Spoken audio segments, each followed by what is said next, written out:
Get up to within the cafeteria. We'll remodel. We're just gonna remodel. Right, but it's staying exactly where it is. The Square one wall square is footage wise, it stays the same. bumping out. We're gonna open it up over there by the current concession stand area so that it's more open, like you come into most schools today. Yeah. How do you gauge the success of voting so far? Is that hard to know? Well, you know, we've done a lot of data analysis. There are 6,500 registered voters in the Madison Central School District. On the bond issue last year, or excuse me, on the opt-out issue last year, we had a little over 1,500 vote. We know we're going to have more than 1,500. We know we're not going to get 6,500. You know, so somewhere between 6,500 and 1,500 is what we expect to vote in February. And so my goal of getting 1,000 people through this building, thinking if each person of those 1,000 touched 3 other lives, we'd be good.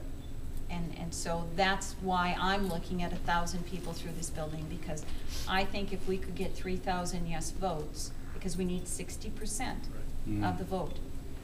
If we could get 1,000 people through this building, we could win this. So our task, Sharon and I, you know, the school people, our job is to educate and inform you as a tax or a voting population, our constituents. And how you vote is up to you, but we're trying to get the word out as to what this renovation project means to the academic aspect of this district, because we really think that Sharon has spent a lot of time working on her tour expertise, and she's becoming very good at it.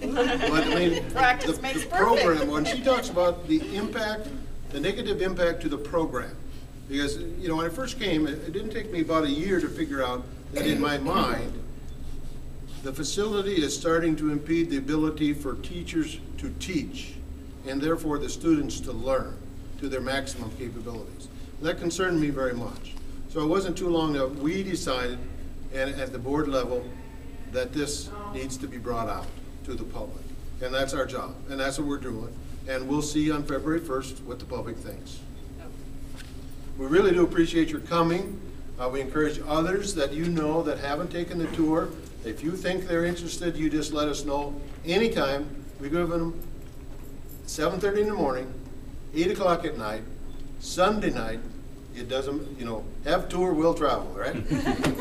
Our Rotary Club's coming up here, I think, in a That's week right. or two. They're scheduled. Yes, Yep. Rotary is coming. So Yep. we're excited at the number of groups that we've gotten, and we're excited about the number that we can still get in here, because we've got a long way to go till 1,000, but we also have the entire month of December and January. So we're hopeful that we can get as many people through the building as possible, because we think that's the key to the success of this vote, is that people need to see the condition and truly understand the issues. Yeah.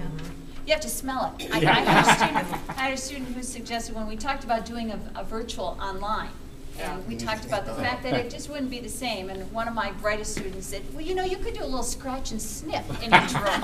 So you go to the science room and scratch and sniff, or go to the art room and scratch and sniff. So haven't figured out how to do that technologically, but somebody could probably do that. So election day is scheduled for February 1st, 7 to 7 in you know, the daytime, and it's at the Armory. Early voting, absentee ballot, whatever you want to call it, will be starting as soon as we get organized. The ballots are on their way, and then we'll have it available right here in the business office, as we did for the opt-out. A lot of people have been asking about that. Yep. So we hope to have those ballots ready to be distributed in another week after Thanksgiving.